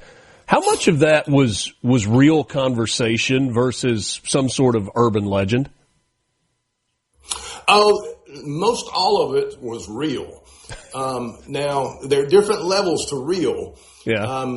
The main thing is, do you have the money? And, the indoor golf course and things like that was around for a long time. They had option on land to do it, grand plans, but in the end, they just did not have the money to see it through. And we've had a lot of projects like that come through, with big promises, that didn't pan out because of the money. And that comes, I think, with the gaming industry. Everyone thinks that the casinos have all kinds of money and that they're going to be willing to pour their money into different projects. And, the gaming industry fundamentally, they're in the gaming business and the entertainment business. They're not necessarily in someone else's business. Now they'll help where they can, but at the same time, I think there is a misconception of a lot of developers or would-be developers that, that money spigot would last forever and that we just dole it out to everyone. Fascinating conversation this morning, Webster. I appreciate your time. Look forward to visiting with you again in the future, and happy springtime. Hope you get out on the golf course. One question for you, Richard. September 19th, it's just around the corner. LSU Ole Miss, how's that going to play out? I know this is not a sports show. You know what I wish I had was about 150 tickets to sell to that game. I might feel like I've got one of those money trees in my backyard if that was the case. Thanks so much for your time, Webster. Good to be with you. Thank you, Richard. Appreciate it as always. Mornings with Richard Cross, presented by Community Bank. From the Seabrook. All right, now to the important stuff. Your VIP pass to hear what the most influential Mississippians are talking about. This is very important. Huge news. Mornings with Richard Cross on Super Talk, Mississippi.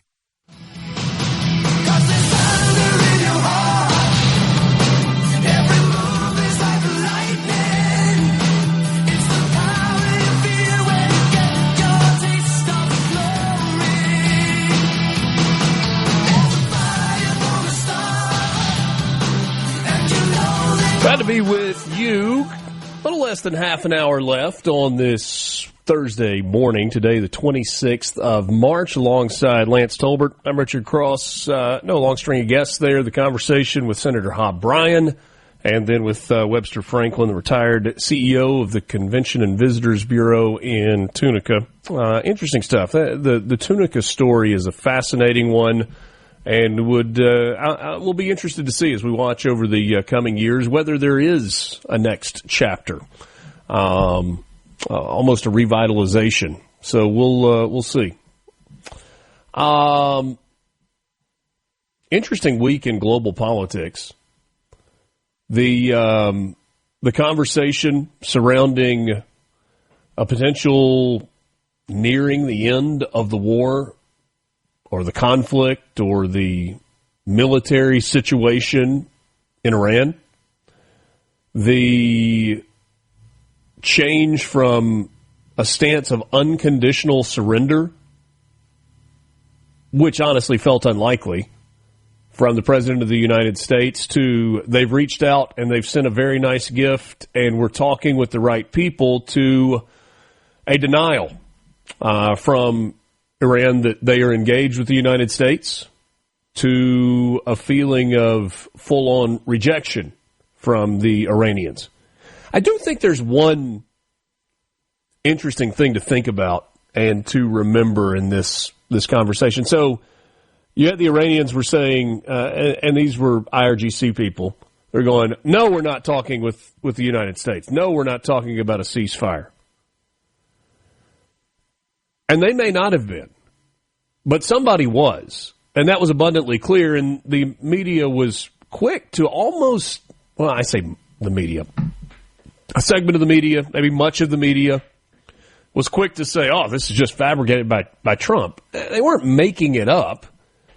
Steve Witkoff and Jared Kushner and Marco Rubio and the president himself were engaging. The question is, were they engaging with the right people? And even if they were engaging with the right people, did those people have the ability to either speak on behalf or force their position on the Revolutionary Guard?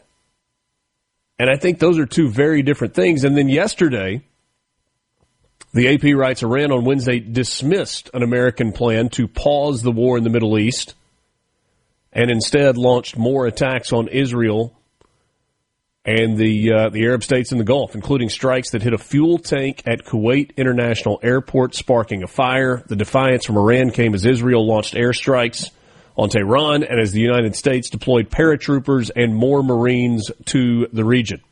Iran's foreign minister, Abbas Araghchi, said in an interview on state TV that his government has not engaged in talks to end the war, quote, and we do not plan on any negotiations, close quote.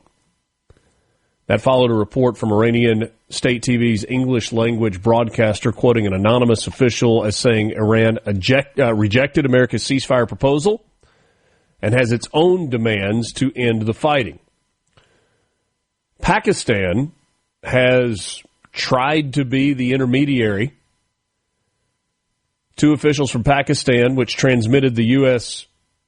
end the war plan, which I think was a 15-point plan, saying it addressed sanctions, relief, a rollback of Iran's nuclear program, limits on missiles, and reopening the Strait of Hormuz, through which a fifth of the world's oil is shipped.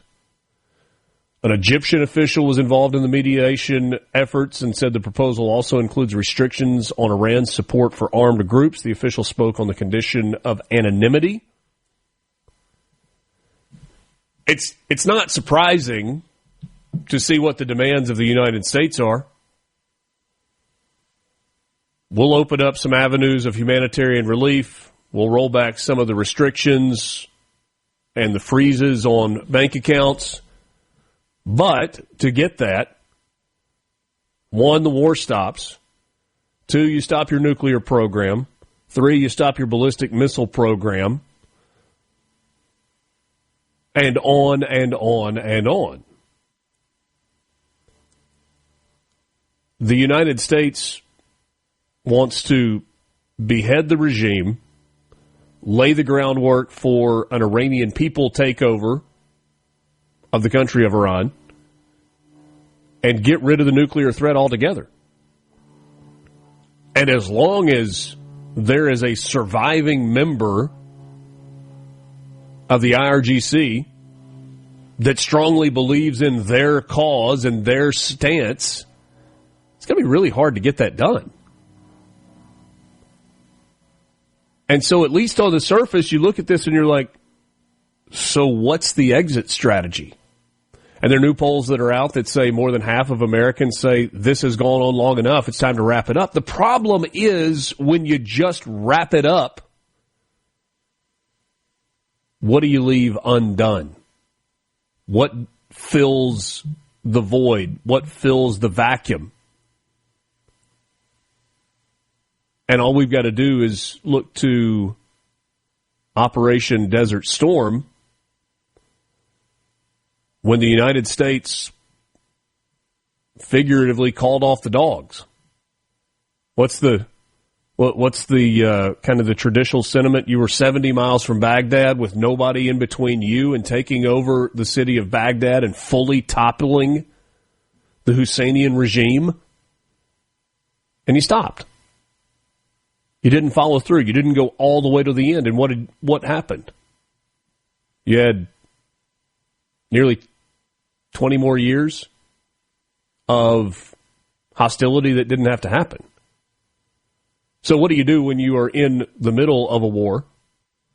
And President Trump is not using that word because there is no congressional approval for a full-on war, where the sentiment of Americans is, all right, that's enough, get out, but you haven't finished the job.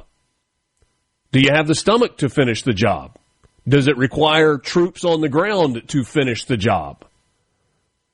And then what about your partners in the region? Because some of the Arab states right now, the Gulf states, are mad as a hornet.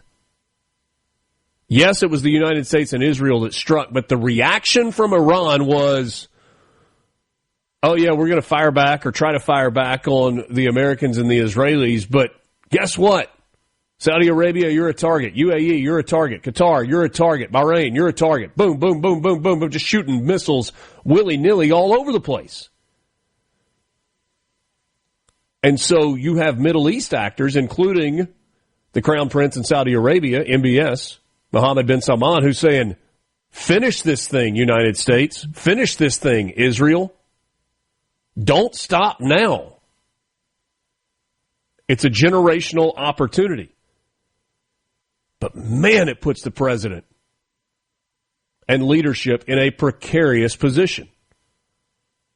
All the while, you have a level of chaos that exists in the United States because of a lack of funding for the Department of Homeland Security. All of the appropriations bills are done with the exception of funding DHS. Now, Democrats' role in this appears to be a moving of the goalposts, right? You got to fund DHS, you got to fund TSA. But we got to change what happens with ICE. And so Republicans came to the table and they're like, all right, let's fund all of DHS with the exception of ICE, and then we'll figure that out. The problem is, and I guess to their credit, I suppose to their credit, there was an off-ramp for TSA workers not being paid and kind of settling this emerging disaster at home. But they said, no, we're not going to take that off-ramp because Republicans kind of telegraphed their position, and it was John Kennedy that put it out there, said, look, let's fund DHS. Let's fund TSA. We'll pull ICE out of it. And then he said the quiet part out loud. He's like, we can just fund ICE through a continuing resolution. And, oh, by the way, they've already got $75 billion allocated to them, so it's not an immediate cash concern. That was through the One Big Beautiful Bill. And so here we are again with gridlock. And by the way, with some airports having a 40+% call-out rate with TSA workers, yes, ICE has helped the situation in places because with a limited number of TSA workers, they have been able to focus on screening, while ICE is focused more on security and crowd control and keeping people in lines and going where they're supposed to go. That's a temporary solution, not a permanent one. And yesterday in a congressional hearing, Ha-Win McNeil, the acting TSA administrator, said we are on the verge of airports shutting down. Will that get everybody's attention? We'll wrap things up with you coming up next. Mornings with Richard Cross, SuperTalk, Mississippi. From the Venable Glass Traffic. Wake up, get up, and start your day right with Mornings with Richard Cross here on SuperTalk, Mississippi. Ice, baby. All right, stop. Collaborate and listen. Ice is back with my brand new invention. Something grabs a hold of me tightly, flow like a harpoon daily and nightly. Will it ever stop? Yo, I don't know. Turn off the lights and I'll glow. To the extreme, I rock a mic like a vandal. Light up a stage and wax a chump like SuperTalk.fm is your place for breaking news in the Magnolia State. If you want the full rundown on the latest effort by the legislature to get money to the counties and the cities that need it through a low-cost loan program, zero interest, and then a modest interest rate after that, click on the latest news tab at supertalk.fm, and you can read all about that. JT Mitchell and the news team have done a great job with that. An update this morning in response to questions about this new bill that made it out of conference yesterday from the Lieutenant Governor. Our neighbors in North Mississippi have suffered too much devastation, and we must provide financial relief as quickly as possible. This conference report is a second attempt to support our cities and counties. We will pass it out of the Senate. Hob Bryan, he might not have been that direct, but he was very direct in saying that the low-interest loans that would be in place for cities and counties was good legislation. It was something that needed to get done, and he expected the Senate to vote on that today, so you get confirmation there from the Lieutenant Governor who says, we will pass this. Not just we'll vote on it, but we will pass this. I have heard from individual House members who, while maybe a little frustrated that they didn't get it all the way to the finish line the first time because of the governor's veto, said we're going to go back to the drawing board and we're going to get this done. And so there seems to be a level of confidence in the House. You remember that unanimous consent on, after it came out of conference in a positive way, you had unanimous consent from both the House and the Senate. That was unanimous. Literally no dissenters on either side to that bill being put in place.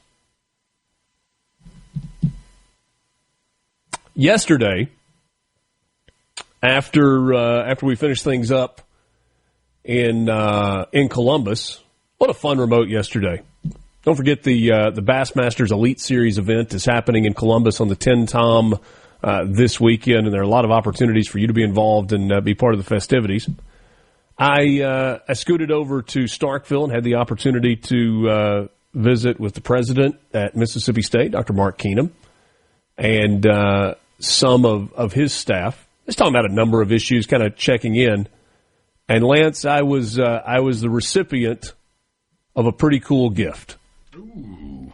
Now, if you had chosen to bet one way or another as to whether or not there would ever be a cowbell on the bookshelf in my office, many of you probably would have voted no.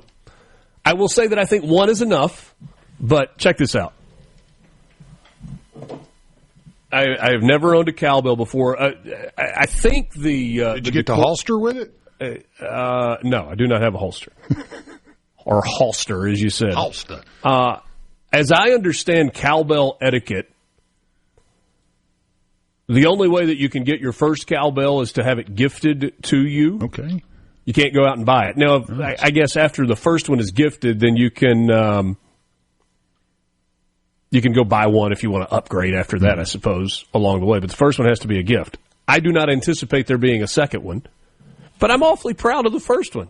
How about that? Yeah. That's an engraved chrome cowbell, and I thought that was a nice addition to the shelf. So my thanks to Dr. Mark Keenum, president at Mississippi State, and the rest of the good people in Starkville for that. It does have Vanilla Cross on there, right? Is the correct name? Crisscross. Crisscross, that's right. Crisscross applesauce. My bad, yeah. Yeah. I love it. That's great. Dr. I talked Keenum to somebody and said, cowbell. Somebody said, well, did you throw it out of the window as you were pulling out of town? I actually was, I sent a picture of it to my brother-in-law who went to school at Mississippi State.